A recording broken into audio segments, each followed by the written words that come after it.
আমাদের সংস্কৃতি, আমাদের সংস্কার সর্বদা থাকবে আমাদের সাথে। ভারতের মহান গ্রন্থ আর কাব্যের সম্পূর্ণ সংকলন। সাবস্ক্রাইব করুন তিলক।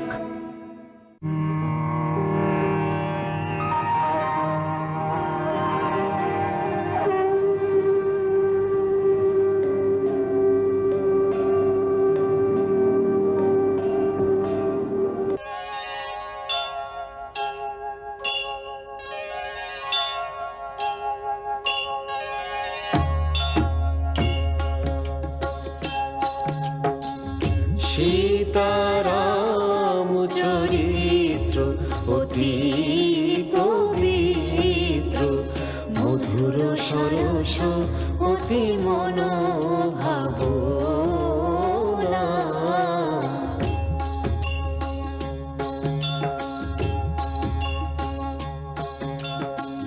বারবার সেই সুর শুনতে ভালো লাগে, কৃত্তিবাস বুঝেও বোঝে না যে।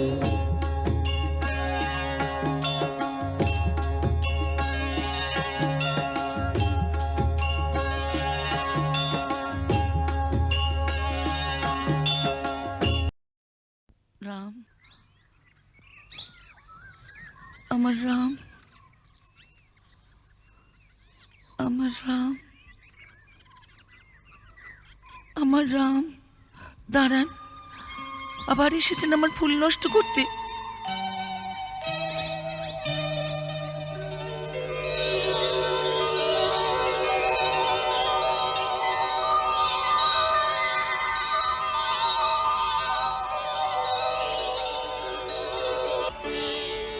কে আপনারা? আমরা মাতা শবরীর কাছে যেতে চাই। আপনি কৃপা করে আমাদের ওনার কুটিরে পৌঁছে দেবেন। মাতা শবরীর কাছে? কিন্তু আপনারা কারা? আমি রাম, আরে আমার ছোট ভাই লক্ষণ।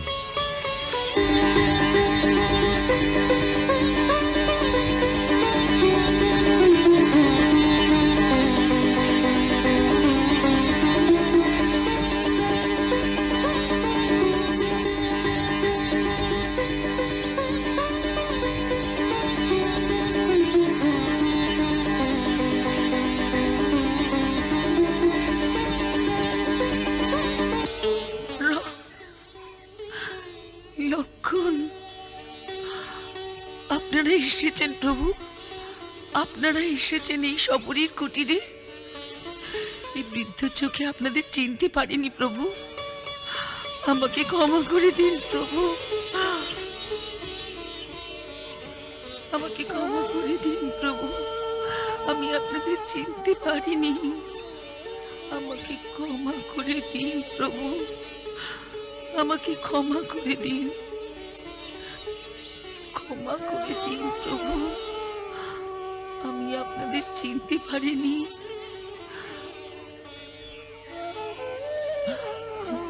আমার প্রভু, আসুন আমার সঙ্গে, আসুন আমার প্রভু, আসুন।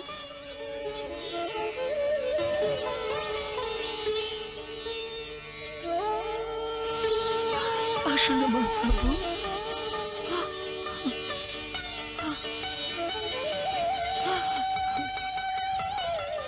আমার প্রভু, আসুন। প্রবেশ করুন প্রভু, প্রবেশ করুন, প্রবেশ করুন। আপনার চরণ স্পর্শে আমার কুটির পবিত্র হয়ে গেল। বিরাজ করুন প্রভু, বিরাজ করুন, বিরাজ করুন। বসুন, বসুন, আপনিও বসুন। আমি আপনাদের চরণ ধুইয়ে দিই।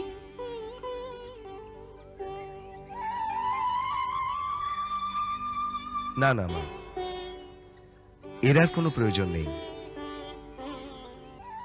তোমার স্নেহ ভরা অশ্রুতে আমি আগেই পবিত্র হয়ে গেছি।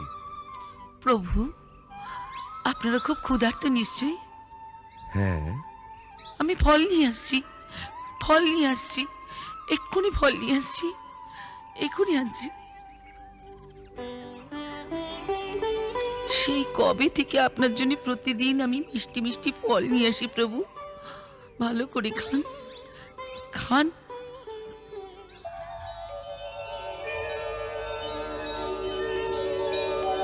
খান প্রভু, খুব মিষ্টি ফল। আমি সবগুলো চেখে চেখে দেখেছি।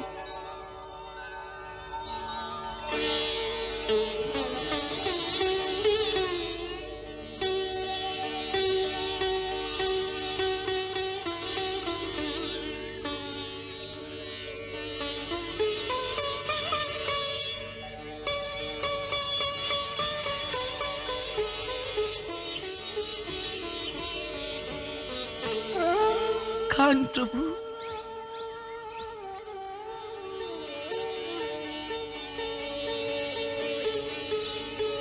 ভাই, খাও।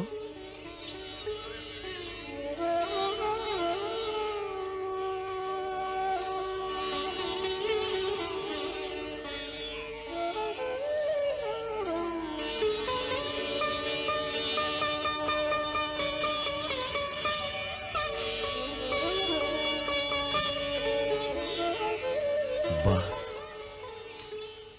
ভালো খেতে না? খুব মিষ্টি। এর প্রশংসার জন্য কোনো শব্দ নেই আমার কাছে।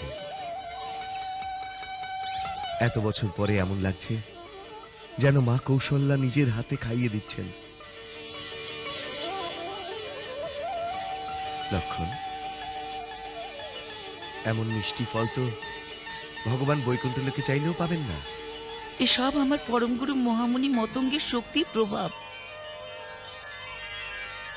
ওনার তপবলের প্রভাবে এই মাতঙ্গ বনের ফুল কখনো শুকিয়ে যায় না, এরা সর্বদা তাজা থাকে।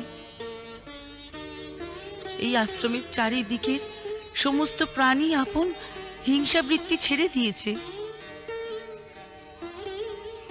পরম গুরু যেখানে বসতেন, ওর চরণে বনের সিংহ আর আশ্রমের গাই বাছুরেরা একসাথে জল পান করত। ওনার পরলোক যাত্রা বহু বছর পার হয়ে গেছে, কিন্তু যে স্থানে বসে উনি যজ্ঞ ক্রিয়া করতেন সেখানে এখনো এক আশ্চর্য তেজ, এক আলোর প্রকাশ ঝলমল করতে থাকে। কত পবিত্র হবে সে স্থান, আর কতটাই ভাগ্যবতী আপনি এমন পরম গুরুর সেবা করার পুণ্য প্রাপ্ত হয়েছেন। সেই সেবারই তো পুণ্য ফল এই যে আপনার দর্শন হয়ে গেল। হে রাম, সাক্ষাৎ ভগবানের দর্শন করে আমার বহু জন্মের পুণ্যফল লাভ হয়ে গেছে। যখন আপনার চিত্রকূট পৌঁছানোর সংবাদ পেলাম, সেই দিনই গুরুদেব আশ্রমের সমস্ত মুনিদের নিয়ে দিব্য রথে চড়ে বসে আপন ধামের দিকে চলে গেছেন।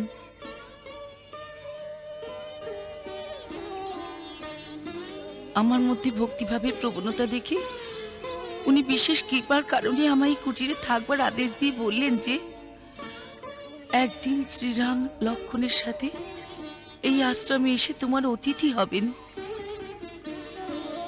ওনার দর্শন পাওয়া মাত্রই তুমি আপন ভক্তির চরম ফল প্রাপ্ত হবে। এরপরে তুমি আমাদের কাছে চলে এসো। উনি আমাদের আসবার কথা জানতেন? হ্যাঁ প্রভু, উনি বলেছিলেন যে শ্রীরাম আপন ভার্যাকে খুঁজতে এখানে আসবেন। তুমি ওকে মহাবলী সুগ্রীবের কাছে পৌঁছানোর রাস্তা বলে বলো। উনি সুগ্রীবের সাথে মিত্রতা করলে রাবণকে অবশ্যই হারাতে পারবেন, আর সীতাকে নিয়ে আনন্দের সঙ্গে অযোধ্যায় ফিরবেন। এই ফলাফল নিশ্চিত প্রভু। আপনাকে দনু নামক গন্ধর্ব যা কিছু বলেছে আমি তার সমর্থন করছি। আপনি এই সংবাদ শুনিয়ে আপনার পরম গুরুর আশীর্বাদ আমার কাছে পৌঁছে দিলেন।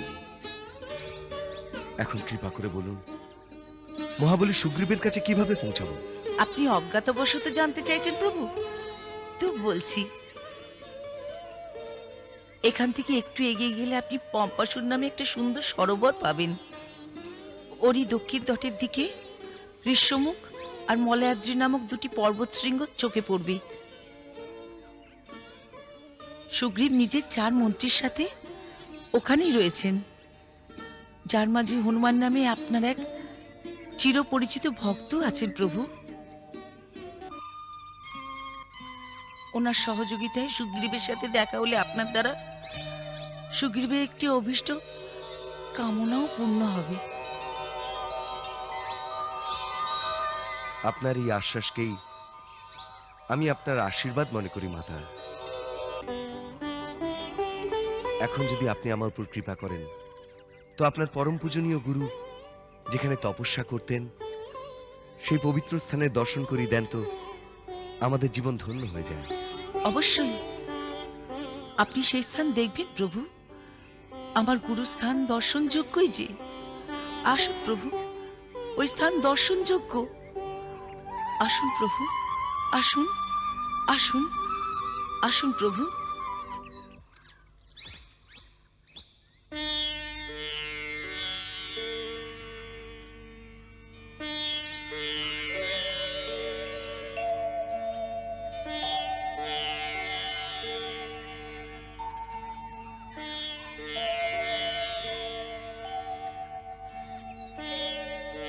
দেখো লক্ষ্য, যখন একজন মানুষ স্বার্থের সীমা পার করে পরমার্থের ভূমিতে তপস্যা করেন, তখন তার শক্তির কত তেজ হতে পারে। এই ঋষি হিংসার এই প্রদেশে যে অহিংসার ধর্মের জ্যোতি জ্বালিয়েছেন, তার প্রকাশ এত বছরেও ক্ষীণ হয়নি। মহামুনি, আপনি যেখানেই থাকুন আমাদের আশীর্বাদ করুন, আমরা যেন কর্তব্য আর পরমার্থের পথ ধরে দৃঢ় বিশ্বাসের সাথে এগিয়ে চলি। মাতা, এমন মনে হচ্ছে যেন আপনি আমাদের গুরুর সাথে সাক্ষাৎ দর্শন করিয়ে দিয়েছেন। আপনার ধন্যবাদ শব্দ দিয়ে হতে পারে না। এবার আমাদের বিদায়ের আজ্ঞা দিন। আজ্ঞা তো তার আগে আপনি আমাকে দেবেন রাঘবেন্দ্র, আর তারও আগে আপনার ভক্তিরসের জ্ঞান আমায় দিতে হবে। মাতা, আমি তো শুধু এটুকুই জানি, ভগবানের কাছে জাতপাত, জ্ঞান, ধর্ম, কুল, গুণ আর চতুরতার কোনো স্থান নেই। উনি কেবল ভক্তির সম্পর্ককেই সত্য বলে মানেন। আর আপনি তো স্বয়ং পরম সিদ্ধা, ভক্তির পরাকাষ্ঠা। আমি কি আপনাকে জ্ঞান দিতে পারি? না প্রভু, আমার গুরুজির এই আদেশ ছিল যে আমি আপনার শ্রীচরণের সেবাতে ভক্তি আর আপনার অমৃত কথায় ভক্তির জ্ঞান পাব। হে রাম, আমার নিজ কুলে উৎপন্ন এই শরীর ত্যাগের আজ্ঞা দেওয়ার আগে আপনি আমায় ভক্তির জ্ঞান প্রদান করুন প্রভু। মাতা, আমি গুরুজনের কাছে যে ভক্তির মহিমা শুনেছি, তাই আপন হৃদয় দিয়ে বলি, আপনিও হৃদয় দিয়ে গ্রহণ করুন। নবধারা ভক্তির কথা বলে যাই, অনুধাবন করো তোমরা সবাই। প্রথম ভক্তি হলো সাধু সঙ্গ, দ্বিতীয় যে ঈশ্বর কথা প্রসঙ্গ। গুরুপদ পঙ্কজ সেবা, তৃতীয় ভক্তি প্রমাণ। চতুর্থ ভক্তি প্রভু গুণগান, করে ত্যাগ অভিমান। মন্ত্র জপ করো দৃঢ় বিশ্বাসে, পঞ্চম ভক্তি বেদ প্রকাশে। ছয়টি রিপু বিরত বহু কর্মে, নিরত নিরন্তর সজ্জন ধর্মে। সপ্তমে হরি সম কাউকে না দেখি, হরি চিন্তনে সাধু হয় সুখী। অষ্টমে সদা পাও সন্তোষ, স্বপ্নেও দেখো না পরের দোষ।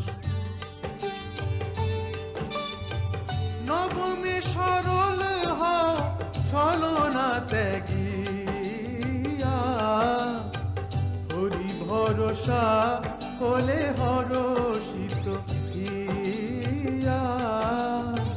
নবধারা ভক্তি সবারে কহি আমি, সাদরে সবারই শ্রীচরণে নমি।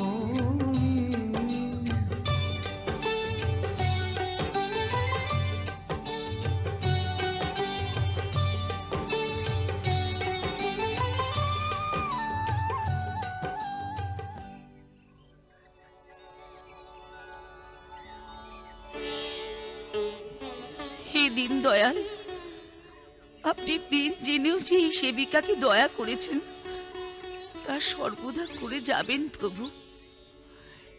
এমন দয়া করবেন যে আমার চিত্ত এই শ্রীচরণ থেকে কখনো যেন বিমুখ না হয়। এখন আপনি আমায় আমার গুরুদেবের কাছে যাওয়ার আদেশ দিন প্রভু।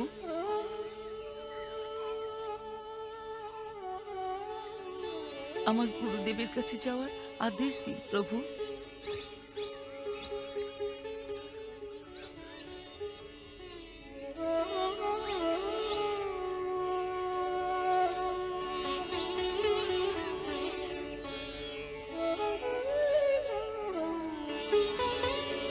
মাতা, আপনার পথ ভক্তির জ্যোতিতে প্রকাশমান হোক।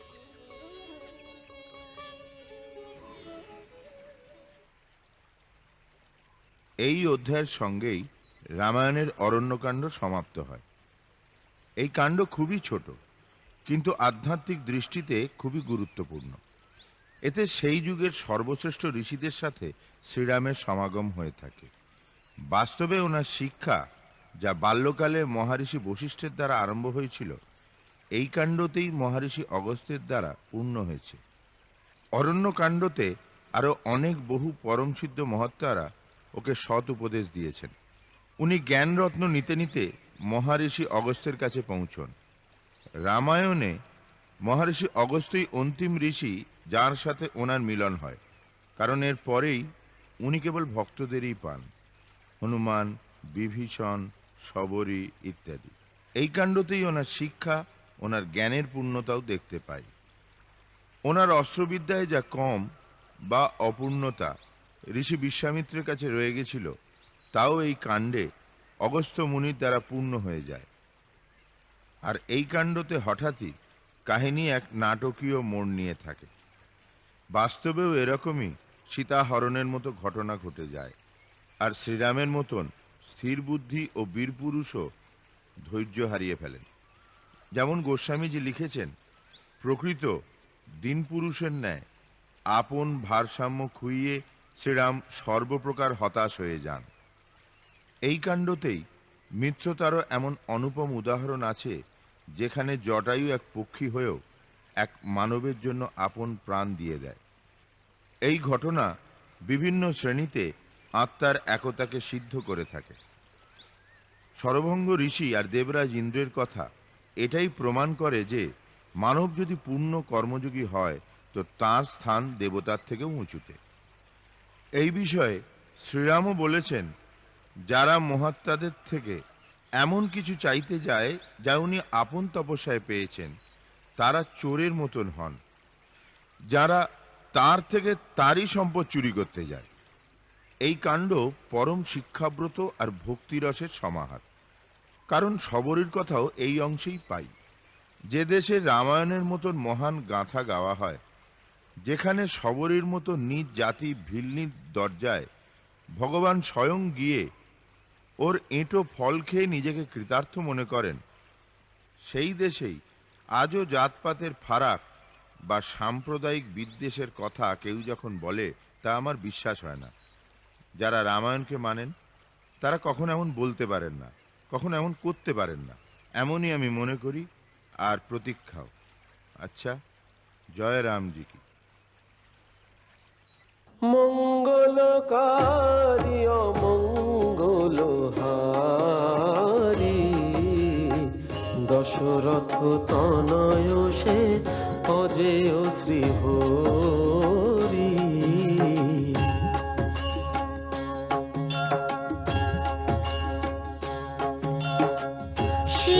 সীতারাম চরি